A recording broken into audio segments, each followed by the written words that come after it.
We'll start a new topic, and this topic is about the groups, and in detail you will learn about group 2 and group 7. You will find questions the unit 3, basically the unit 3 based most of the questions in unit 3 based on this chapter, as well as there's a chapter of alcohols and halogen alkane. So these two chapters greater weightage of unit 3 based on these two chapters. So in this chapter, many things are there related to learning or memorization. So group 2 means if we have two electron in the outermost shell, like beryllium is there, magnesium is there, calcium is there, strontium is there, barium. These are the group 2 elements. What we will find, the trends, the atomic radius, the size, as we go down the group, the size will increase. What is the reason why the size is increasing as we go down the group? Because there are more shells. The first is having example 2 shells, then 3 shells, then 4 shells. So the distance from the nucleus for, for the valence shell or the last shell increases. That's why the atomic radius or the size of the radius, the size of the atom will increase. Then what about the melting point? Melting point refers to, because what is the structure of the metal? Metal have a lattice of the positive ion and a delocalized electron. But if positive ions are smaller in size, so they are compact, means more positive ion in a unit space, so they will have more charges, greater attraction between them. But if you have a large positive ion, so few positive ions are there within the space, so the attraction between the positive ion and the electron will be weaker. So that is why as we go down the group, what we will observe going down the group, we will observe that the melting point will decrease. And what is the reason for that? Because the metallic bonding is weakened as the atomic size increases. Large size of the positive ion, weaker attraction between the positive ion and electron. So we find it difficult to, if large size is there, we find it easy to separate the positive ion from electron, so the substance can melt. If a small size of positive ion, stronger force between the positive ion and electron, so we can easily melt. Then ionization energy, the term ionization energy, it is a minimum, it is energy required to remove electron from neutral gaseous atom. We call that as ionization energy. So what we observe the ionization energy also decreases as we go down the group. What is the reason why the ionization energy decreases as we go down the group?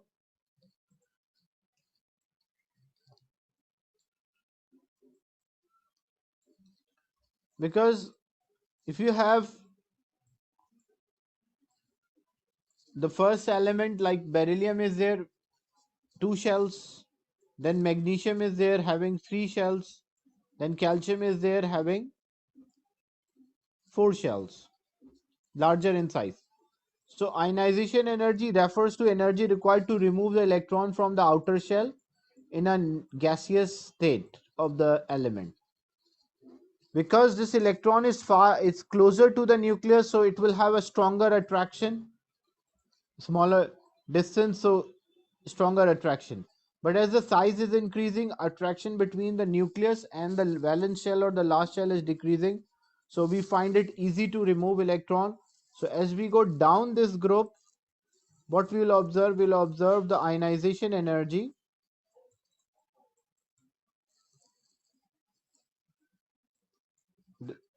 The ionization energy decreases.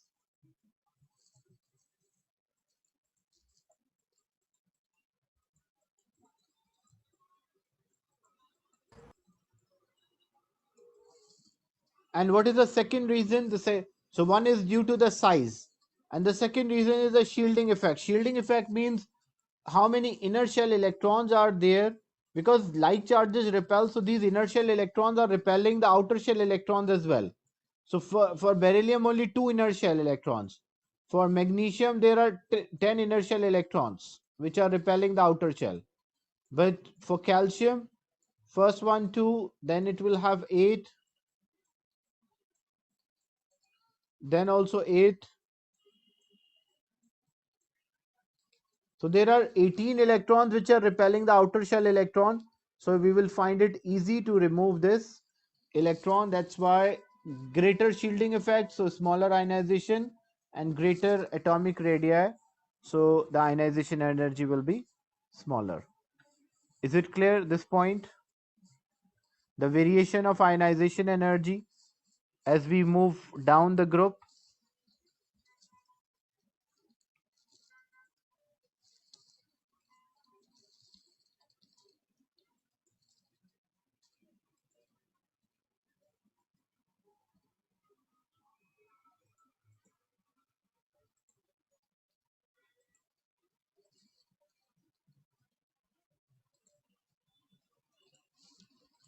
Then reactions.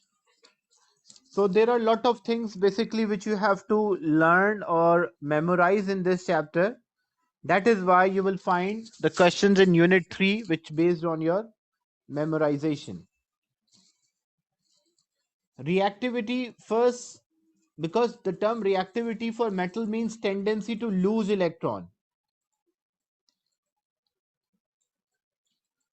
So as we go down the group, as we know the size is increasing down the group.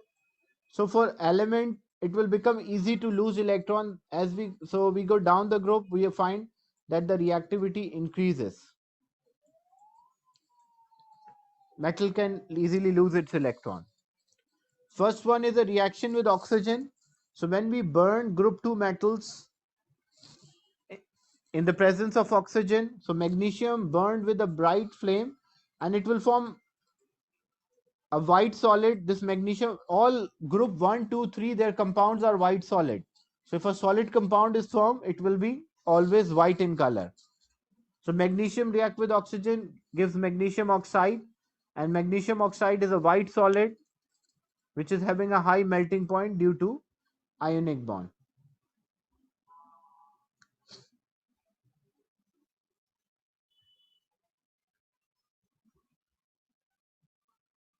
Normally, when we leave magnesium, a metal, and we are not using it for some time, so the top layer of this magnesium, it reacted with oxygen and the top layer will turn into magnesium oxide. And magnesium oxide is not reactive, magnesium is reactive. So as the top layer turned into magnesium oxide, so if we leave a piece of magnesium for some time, it will develop a layer of magnesium oxide or oxide layer on its surface, which reduce the reactivity of the magnesium. So magnesium, which also reacts slowly with oxygen without a flame. The reason is that because a magnesium ribbon often have a thin layer of magnesium oxide, and this need to be cleaned off by either we can use a sandpaper to rub this. So if testing the reaction rate or rate of reaction of magnesium with acid, an unclean magnesium ribbon will give a false result. It will not be accurate. Why? Because if it is unclean, we did not clean the magnesium ribbon. So basically with acid, magnesium oxide will react. And magnesium oxide reaction with acid is a slow reaction as compared to magnesium react with acid. The second thing, magnesium plus chlorine, it will give magnesium chloride. So again, it will result in a formation of white solid.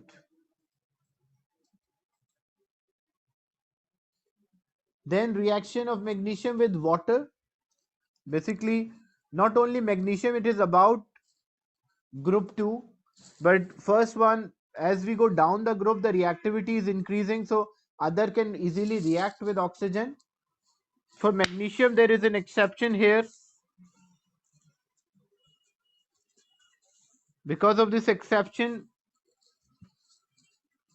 We are only discussing magnesium first. Then reaction with water. So what are the reaction of these compounds with water? Magnesium burns in steam to produce a magnesium oxide and hydrogen gas. So magnesium plus steam will give magnesium oxide plus hydrogen gas. Magnesium also react with warm water, but the result will be different. If magnesium react with warm water, it will result in a formation of magnesium hydroxide plus hydrogen. And the reaction is very slow as compared to reaction with steam, and there is no flame here. The other group 2 metals, they can react with cold water and in vigorous reaction as we go down the group and form metal hydroxide plus hydrogen. Like calcium react with cold water or water at room temperature gives calcium hydroxide plus hydrogen.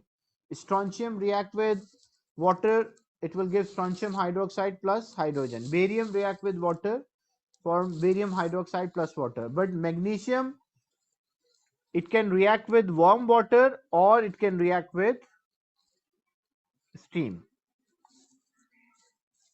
And these hydroxides, because they dissolve and increase the amount of hydroxide ion in the solution, it result in making an alkaline solution.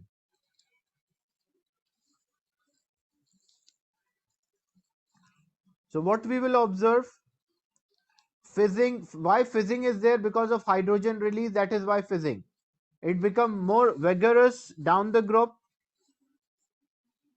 The metal dissolving, as we go down the group, it will dissolve faster. The reaction is exothermic, so the solution heat up, and as we go down the group, like when calcium react with water and barium react with water, so the temperature change of a water in a same time interval with barium with water is more as compared to calcium with water.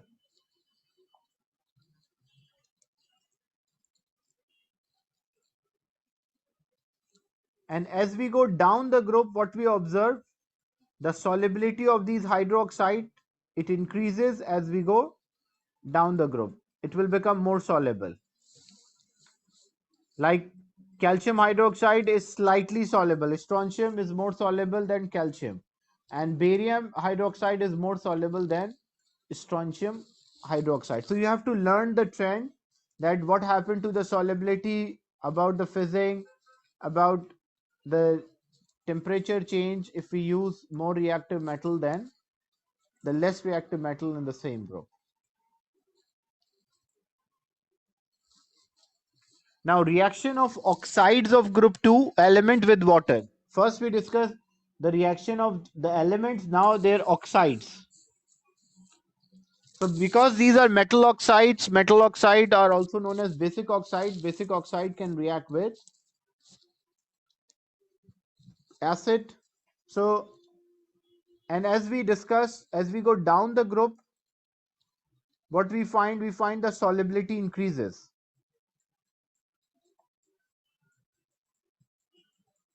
It will become more soluble. So if I have magnesium hydroxide and I have calcium hydroxide, which will increase the amount of hydroxide in the solution? If I add equal amount of calcium and I add calcium hydroxide and I add magnesium hydroxide, which one will have greater amount of hydroxide ion in the aqueous solution? If we add equal quantity of the two compounds, calcium or magnesium. So calcium hydroxide will have a greater amount of hydroxide ion, so its solution will be more alkaline as compared to magnesium hydroxide. So you can see the magnesium hydroxide, it is written even solid, so it is accepting, but pH is 7, pH is 9, shows the solution is alkaline. So magnesium hydroxide is slightly soluble, which is having a fewer OH ion produced, that's why it has a lower pH. When metal oxide react with acid, this will result in a formation of salt and water. So magnesium hydroxide plus acid, magnesium chloride plus water. Strontium hydroxide plus acid, hydrochloric, strontium chloride plus water. And calcium oxide plus acid, sulfuric acid, result in calcium sulfate plus water.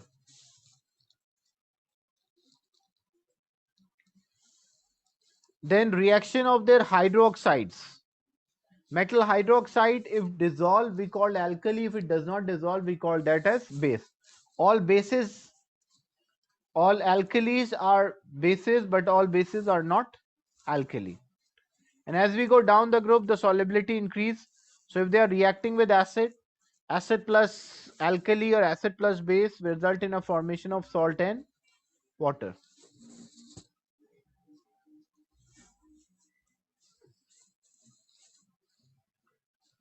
So magnesium hydroxide is sparingly soluble or very small amount or small quantity soluble.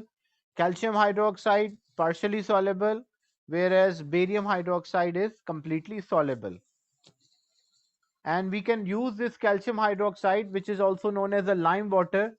When we bubble carbon dioxide through this lime water, that lime water will turn milky.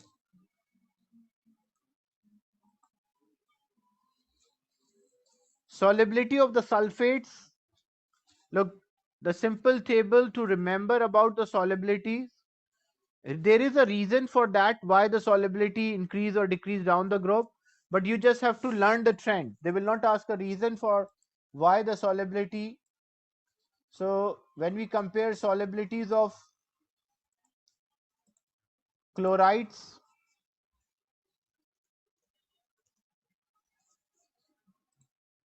hydroxides,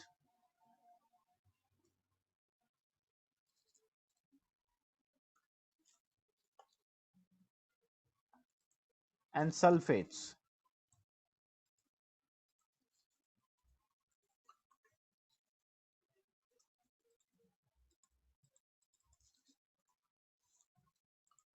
So and nitrates as well.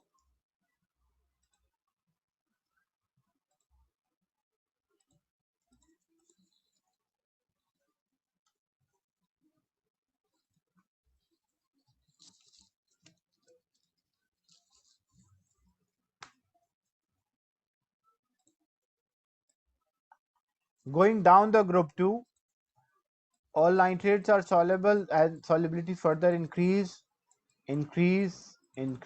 and decrease. So only sulfate is exception. Others follows the same trend. As we go down, the solubility increases. So if you have group 2 sulfate, they become less soluble as we go down the group. And that can be used like barium sulfate. What happened? Test for barium ion. If you want to, or test for sulfate ion also, we can also test like, so if we have a barium ion and it reacted with sulfuric acid, this will form a barium sulfate.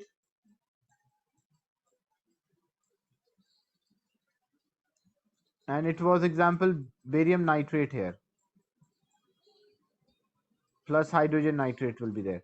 So this barium nitrate, it is a white solid. So white PPT we will observe, and we can conclude that there is a sulfate ion present, or the precipitate is due to barium sulfate.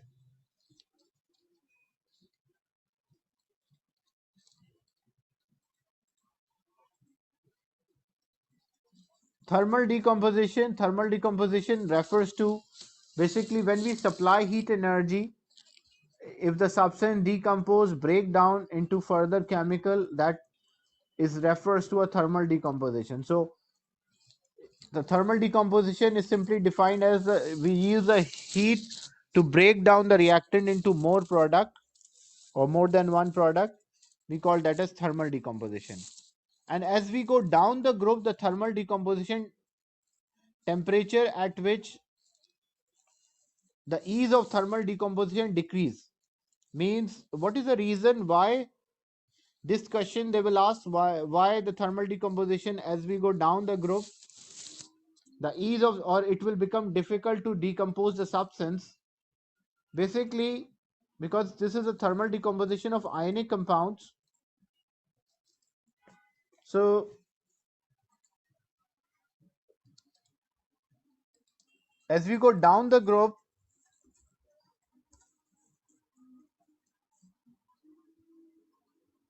the thermal stability increases. Now, what is the reason why a thermal stability increases as we go down the group?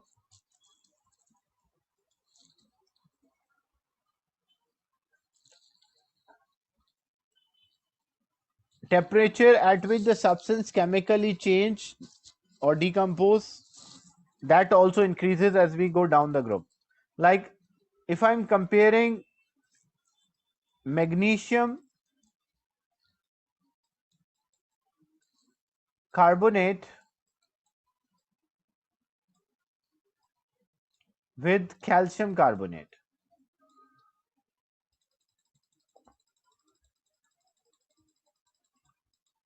Magnesium carbonate, magnesium is smaller in size and this is a carbonate ion.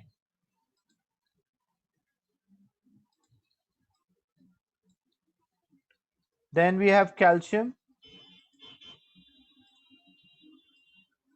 a larger in size, and the carbonate ion.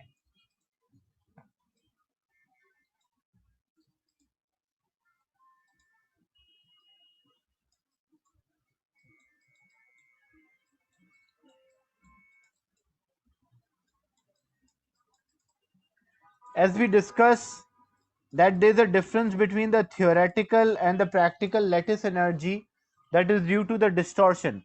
Which positive ion cause more distortion to this carbonate ion?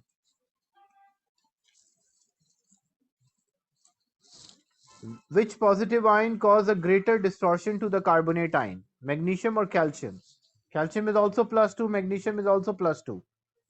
Which one you think cause a greater distortion or polarization?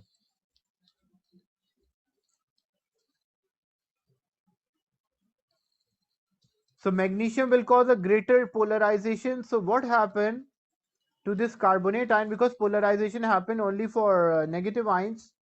So this carbonate ion distorted and shifted more towards magnesium.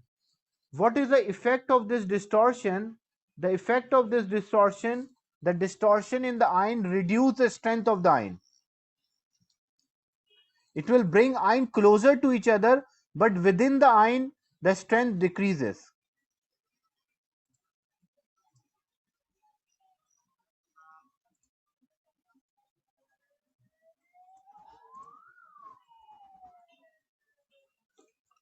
So as the distortion in ion reduces stability, and I am supplying heat energy to both.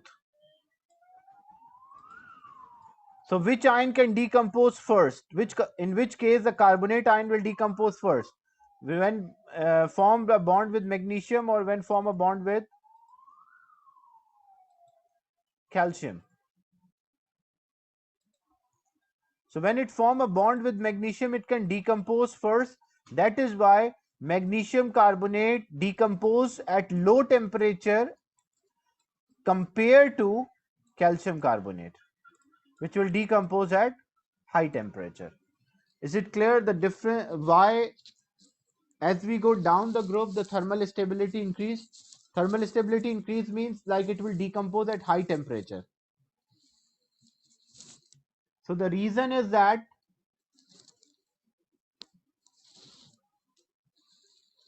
this small positive ion cause a distortion to the negative ion, which reduces the strength of the ion, and due to this the ion can distort or break down.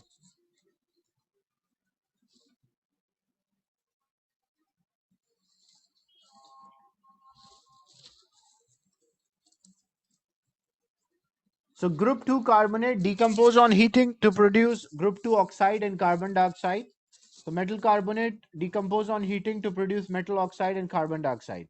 And group 2 carbonate are more thermally stable as we go down the group. As a cation is getting bigger, so they have less polarization effect or distortion to the carbonate ion, and the bond is weakened less, so it is less easily break down. Is it clear this idea why the thermal stability as we go down the group it increases?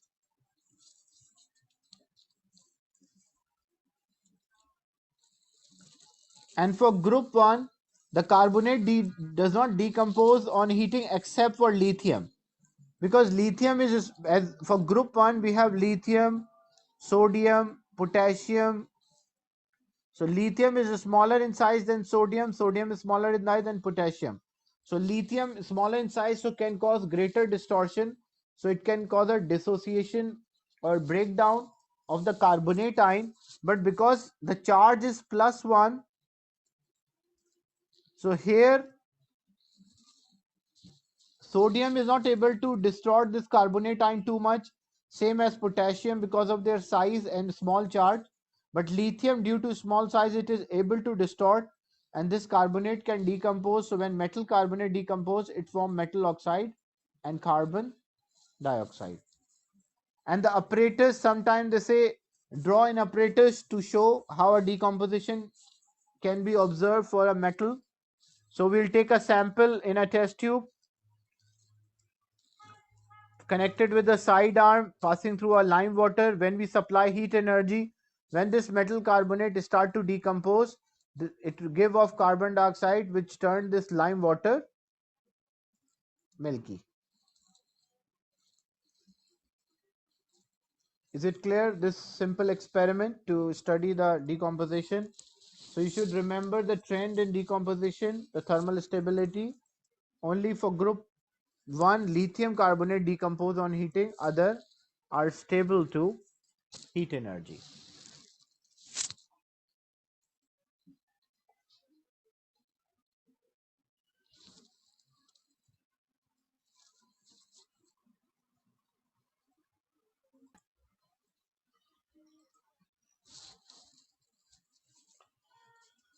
Then thermal decomposition of nitrates.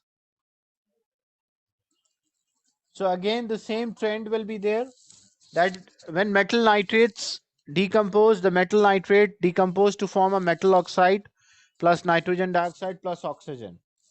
So group 2 nitrate decompose on heating to produce group 2 oxides, oxygen and nitrogen dioxide. And the thermal decomposition of a nitrate result in a formation of nitrogen dioxide, which is brown gas. So when we heat the nitrate, we'll see, so you would observe a brown gas evolve, and the white nitrate solid is seen to melt to a colorless solution and then resolidify. Resolidify, why?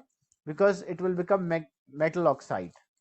First is for metal nitrate. When you supply, brown gas will be released, it will turn into liquid and then change into a solid again, which is a white solid. And again, that is the same reason as we discussed for carbonates. The same thing happen, that for nitrate as well.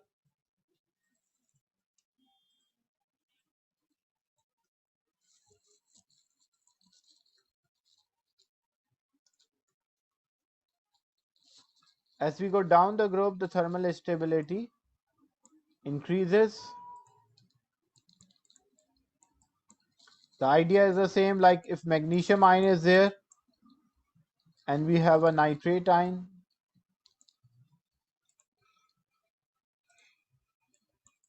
calcium ion is there and we have nitrate ion. Because magnesium is smaller in size compared to calcium, so magnesium will cause more distortion to this nitrate ion, result in a stability of a nitrate ion. That's why it can decompose. Calcium larger in size, so does not cause distortion but small distortion. That is why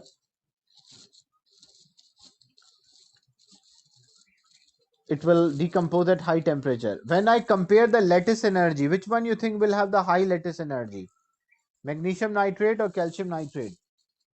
Lattice energy is when ions come closer to each other, the energy released we call lattice energy. Which one will have the higher lattice energy? The lattice energy of magnesium nitrate will be higher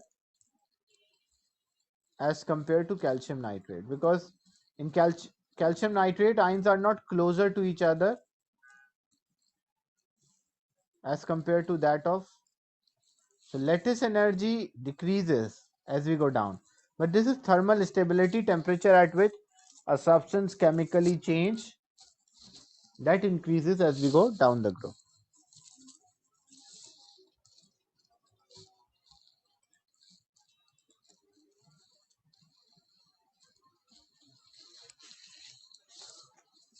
But for group 1, what will happen? You have to learn for group 1.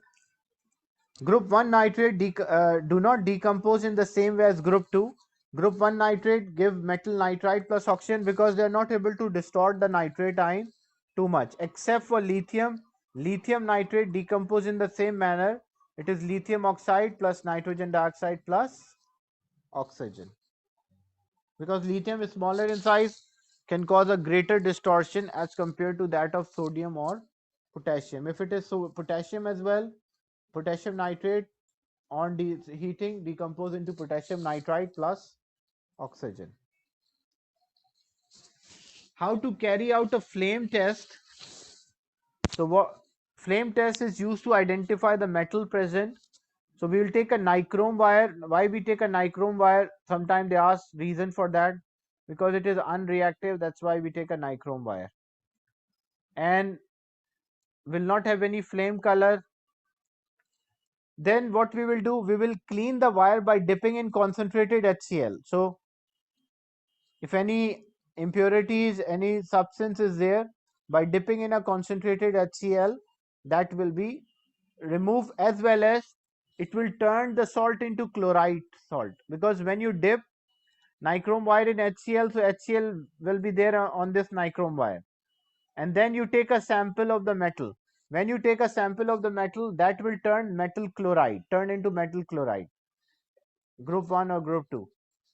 Then you place above the hottest part of the flame, which is the blue part. So when we place on the hottest part, we'll see a color, characteristic color. That is, every element is having its own flame color. Like lithium is scarlet red, sodium is there yellow, potassium is there lilac, rubidium red, cesium blue, magnesium no color, calcium brick red, strontium red, barium is apple green. You have to learn these colors. But what is the reason why there is a flame color? Sometimes they ask this question, give reason why there is a characteristic flame color. Because what is the reason for the flame color is the transition of the electron from one shell to another. And why different elements have different flame colors? Look, these are the shells. I'm not drawing the nucleus, only the shells. This is, say, example, magnesium is there. First shell 2 electron, second shell 8, third shell 2. But when we say magnesium, we are saying 3 shells are occupied, but for all the atoms there are 7 shells.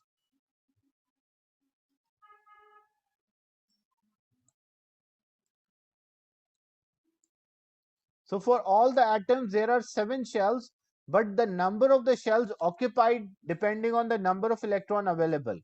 So when we place this a sample above the red hottest part of the flame, means we'll supply energy. So when we supply energy, energy is absorbed by this electron, and this electron will jump to the higher shell. It can jump to any shell, but it jumps to higher shell. And when this electron will return, it will release a characteristic energy, and that energies correspond to a certain color within the visible range: violet, indigo, blue, green, yellow, orange, and red. Maybe it might release energy, but that energy might not be in a visible range, so we'll not be able to see any color. Like in case of magnesium, magnesium electron jump to higher shell and they return back, but because the energy which is released in the not in a visible range, on the visible range is from 400 nanometer to 700 nanometer. These are the wavelength which we can see. So it releases energy which is not in the visible range. That's why we are not able to see the characteristic color for magnesium. Is it clear why there is a flame color for the elements? And why magnesium does not give a characteristic flame color?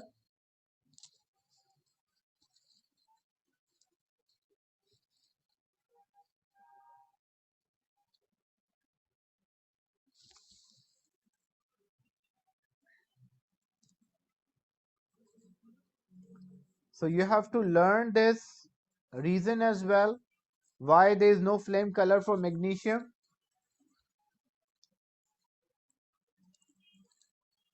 So in a flame test, heat cause, this is the whole explanation. If a 4 mark question is there, why, how there is a flame color or why there is a flame color, so this is explanation. So in a flame test, heat causes electron to move to higher level. Then electron is unstable at higher level, so it will drop back down, and it drop back down from a higher level to lower level. It release energy. If this energy is in a visible range, we'll see a characteristic color. But in case of magnesium, that is not in a visible range. That is why we do not see any characteristic flame color. So this is about uh, group 2. Next class we'll discuss group 7.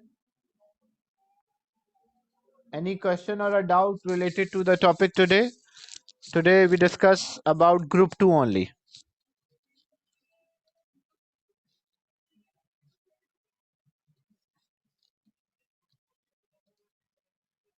Any question or a doubt?